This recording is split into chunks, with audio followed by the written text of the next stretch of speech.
Hey folks, it's Maxie here and welcome to another TEW2020 video. You join us today for the Go Home show for Fight for the Fallen from the Dynamite brand, as we hopefully give you an indication of what will be happening from this brand in terms of matchups at the pay-per-view. It's a big one, 15 segments, 6 pre-show matches. Let's do it. This week's Dynamite. So we're in front of 13,344 fans at the Sioux Falls, South Dakota, and we will skip through our pre-show matches for Dynamite. So we have Claudio Castagnoli defeating Shawn Spears in 8-11 with the neutralizer. This drew a 61.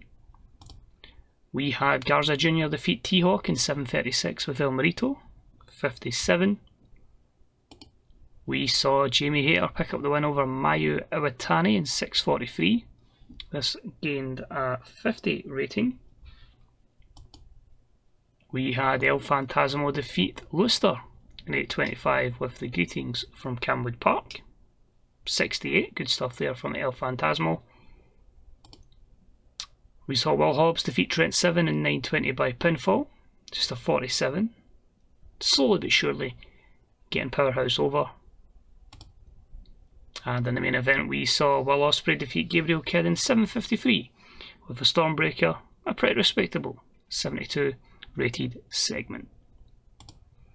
The show itself starts off with a contract signing that wasn't the most over. I expected a bit more from it, but just a 73. Colour commentator CM Punk doing the honours as Cody Rhodes and Kenny Omega sign the contract for the matchup. Of course, it'll be 60 minutes. Knowing fine well that the loser will not be able to compete for the championship at All Out. The champion will face the winner of another matchup, which we'll delve into later on in the show. Kenny just talks about how he's had to claw all the way to get here, and he's going to make sure not only is it one of the best bouts ever, but he just wants to show that Cody Rhodes is just not on his level.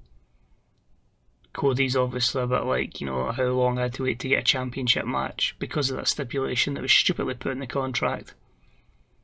I will make sure I lead this company on my back, because it is my damn company. And then obviously tries a cheap shot, him and Kenny brawl, and Cody accidentally bumps into CM Punk, so a 73 there. We had an abysmal matchup that saw the team of Gianna Daddio and Heidi Lovelace defeat the team of Carly Perez and Penelope Ford in 6:29 when Gianna pinned Carly Perez with the reverse roundhouse kick. So a good win there for the former Riot Squad. I've yet to give them a tag name, but they win a 30 rated segment here because obviously nobody's really over enough in the crowd view them as pre-show workers. Then another promo with Lexi promoting Powerhouse Will Hobbs. She just says, you're noticing week after week the big man's picking up some victories, and that's always going to be a case. Just continually saying that the AEW roster must remain on notice. We then had a bout with good wrestling and a decent reaction from the crowd that saw Samoa Joe defeat Ricky Starks of Uprising in 9:07 with a Cocoon Clutch. A pretty even contest. Ricky Starks makes one mistake, and the Samoan submission machine puts him in a clutch, and he has to tap out for a 70 rating. This leads to a beatdown or an attack from Uprising. MJF, Wardlow, Mark Quinn all get involved to try and take out Joe, and this save is made by Will Ospreay, Darby Allin and Johnny Gargano, and it leads to an 8-man brawl to the back. Pretty obvious where we're going at the event, 4v4 with these two tandems, but a 76 overall. Mark Quinn looked a little bit lost. We then moved into some tag team action that again the crowd weren't too over with, but the recruitment specialists Sullivan and Reynolds defeat Kiss and Janela in 7:04 when Alex Reynolds submitted Sonic Kiss with the Reynolds wrap. Drew Janela carried the match up. You can see the other three are pretty level in terms of performance, but a 32 again the result of the crowd being turned off by pre-show workers. After the matchup, Sir Brody Lee is with John Silver and Alex Reynolds, and he said it's a good victory.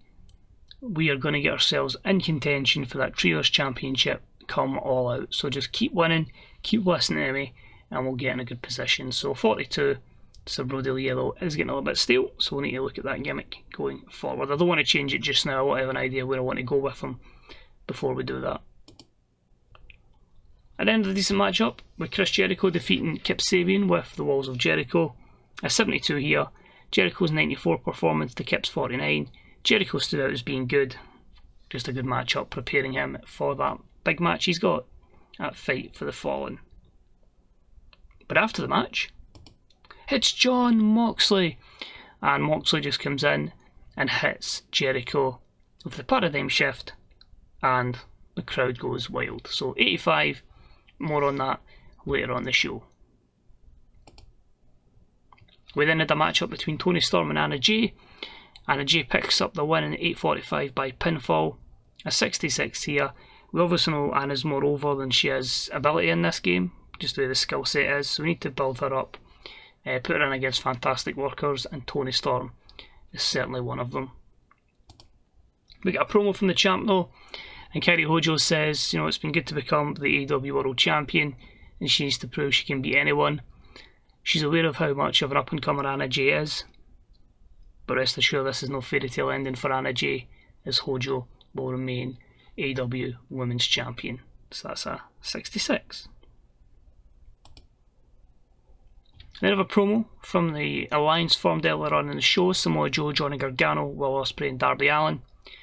And they just basically say it's a shame that they've had to resort to, the uprising have resorted to bullying tactics, effectively trying to gang up on Darby Allin. But they also see it as an opportunity to get themselves back into the spotlight in AEW. Ospreay says he knows he needs to get back to how good he can be, and he feels like he's starting to feel a bit of passion and reinvigorated with the guys that he's surrounded himself with here. So 78 as they cut that promo. Then had our co-main event that had superb wrestling and good heat. The Young Bucks pick up the win over Ace Austin and Pete Dunne from the New Age Horsemen in 13:31 when Nick Jackson pinned Ace Austin with a Meltzer driver. 81. Our two main events are basically going to be hyping up the trios match we're going to have at the pay-per-view. Obviously that'll be Prince Devitt and AJ Styles in the main event. But here, pretty good. Nick and Matt, stellar performance.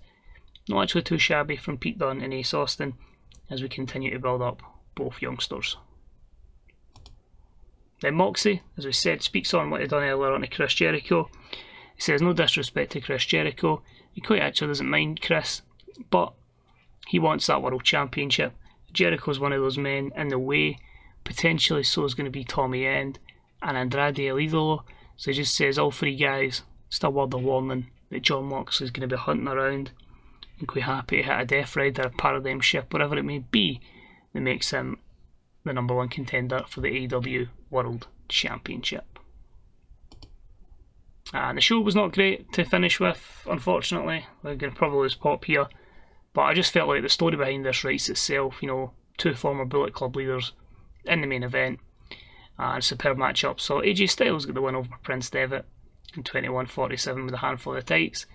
88 from Prince Devitt, 75 from AJ. I was hoping that Devitt could carry it, but I think the lack of overness on AJ plus declining physical ability, stamina may have cost them here. So we probably will lose a lot of pop here, but I felt like it was a good go home show and it set up a lot of things. Yep, 78 was popularity in 16 regions, gaining 1. But a lot more of the light greens and a few of the bright blues there. I'm quite happy with what we've booked going into the pay-per-view. So we'll skip to the main screen. While that loads, I'm quickly going to run down the Dynamite version of the card that we'll see. So Kenny Omega, Cody Rhodes, AEW World Championship, 60-minute Iron Man match.